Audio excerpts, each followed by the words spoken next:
আসসালামু আলাইকুম, কেমন আছেন সবাই? আশা করি সবাই ভালো আছেন। আজকে আমি আপনাদের একটি 2 টিয়ার কেক ডেকোরেশন করে দেখাবো। কেকটা ডেকোরেশন করা খুবই সহজ আর খুবই সুন্দর কেকটা। 1 পাউন্ড কেক দিয়ে কিভাবে সহজে আপনারা 2 টিয়ার কেক তৈরি করতে পারবেন সেই আইডিয়াটা আজকে আপনাদের সাথে শেয়ার করব। তো চলুন ভিডিওটা শুরু করি। প্রথমে কেকটাকে আমি 2টা লেয়ারে স্লাইস করে নিয়েছি আর এই কেকটাকে আমি 6 ইঞ্চি মোল্ডে বেক করে নিয়েছি আর উপরে কেকটা বেক করেছি 4 ইঞ্চি মোল্ডে।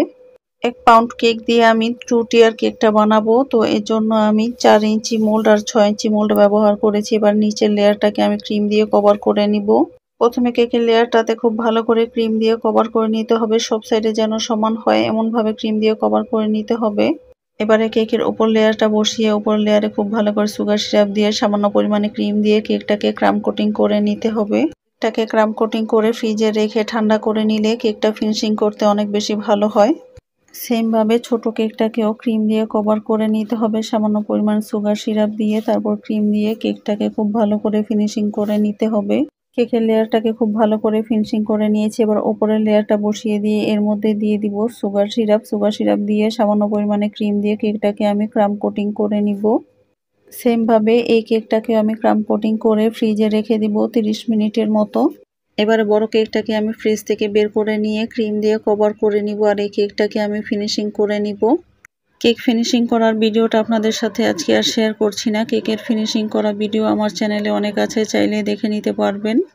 আমার কেকটা ফিনিশিং করে নেওয়া হয়ে গেছে। এবার কেকটাকে আমি 2টা শেডে কালার করে নিব, এতে করে কেকটা দেখতে অনেক বেশি সুন্দর হবে। প্রথমে আমি পার্পল কালার দিয়ে নিচে একটা বর্ডার লাইন করে কেকটাকে ফিনিশিং করে নিব। কেকগুলো কিন্তু হালকা কালারে হলেই দেখতে অনেক বেশি সুন্দর লাগে। আর আমি উপরে দিয়ে দিব মফ কালারের ক্রিম। মফ কালারের ক্রিমটা দিয়েও আমি কেকের ফিনিশিংটা করে নিব 2টা শেডে। কালারটা কিন্তু অনেক বেশি সুন্দর হয়। নিচের কেকের ফিনিশিংটা আমার হয়ে গেছে। এবার আমি উপরে 2টা শেডে আবার কালার করে নিব। উপরে সামান্য পরিমাণে পার্পল কালার দিয়ে আবারও দিব কিছুটা মফ কালার, এতে করে কেকটা দেখতে অনেক বেশি সুন্দর লাগে। সামনে থেকে দেখতে তো কেকটা অনেক বেশি সুন্দর ছিল। উপরে 2টা শেডের কালারের ক্রিম দিয়ে কিভাবে ডিজাইনটা করেছি দেখে বুঝতে পারছেন। এবারে আমি ব্রেড নাইফ দিয়ে কেকের মাঝখানে একটা ডিজাইন করে নিব। কেকের উপর ব্রেড নাইফটা ধরে টার্ন টেবিলটা ঘোরালে খুব সুন্দর ডিজাইনটা হয়ে যায়। আর এই কেকের ডিজাইনটা কিন্তু অনেক বেশি সুন্দর লাগে। 2টা কালার ক্রিম দিয়ে কেকটা শেড করাতে কেকটা দেখতে কতটা সুন্দর হয়েছে দেখেই বুঝতে পারছেন।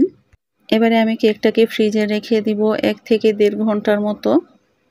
এবারে ছোট কেকটাকে আমি ফ্রিজ থেকে বের করে নিয়েছি, যেটা আমি ক্রাম কোটিং করে রেখেছিলাম। এবারে এই কেকটাকে আমি খুব ভালো করে ক্রিম দিয়ে কভার করে নিব। ছোট কেকগুলো কিন্তু ফিনিশিং করতে অনেক বেশি ভালো লাগে আর খুব সহজেই ফিনিশিং করা যায় আর করতেও অনেক বেশি ভালো লাগে। সেম ভাবে এই কেকটাকে আমি বড় কেকটার মতো ফিনিশিং করে নিব। বড় কেকের মতো এটার মধ্যেও আমি সেম কালার ব্যবহার করেছি। কেকটা দেখতে এত বেশি সুন্দর ছিল সামনে থেকে, ক্যামেরায় যদিও বোঝা যাচ্ছে না। সেম ভাবে আমি এই কেকটাকেও ফিনিশিং করে নিব।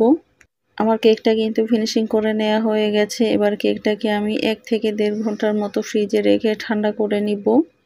কেকটাকে আমি ফ্রিজ থেকে বের করে ঠান্ডা করে নিয়েছি। এবার উপরে যে ছোট কেকটা সেটা আমি নিচের কেকটার উপরে বসিয়ে দিব। কেকটা যেন একবারে মাঝখানে বসে এমনভাবে বসাতে হবে।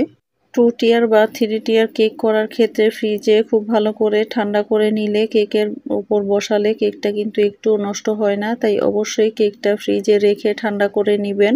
উপরে আমি 2টা কালারের শেডের ফুলগুলো তৈরি করে নিয়েছি। ফুলগুলো আমি পার্পল আর মফ কালারে তৈরি করেছি। এখানে আমি 1M নজেল আর 2D নজেল দিয়ে ফুলগুলো তৈরি করে নিয়েছি।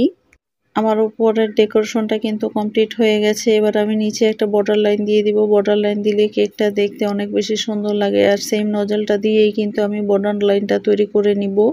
একইভাবে আমি নিচের বর্ডার লাইনটাও দিয়ে দিয়েছি। আবার সেম নজেল দিয়ে আমি ফুলের উপরে কিছু ছোট ছোট করে ফুল দিয়ে দিব, এতে করে দেখতে আরো বেশি সুন্দর লাগবে।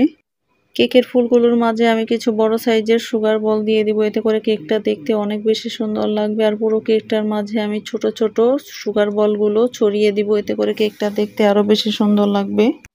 কেকের মধ্যে সুগার বল ব্যবহার করলে কেকটা দেখতে অনেক বেশি সুন্দর লাগে আর কেকের সৌন্দর্যটা অনেক বেশি ফুটে ওঠে।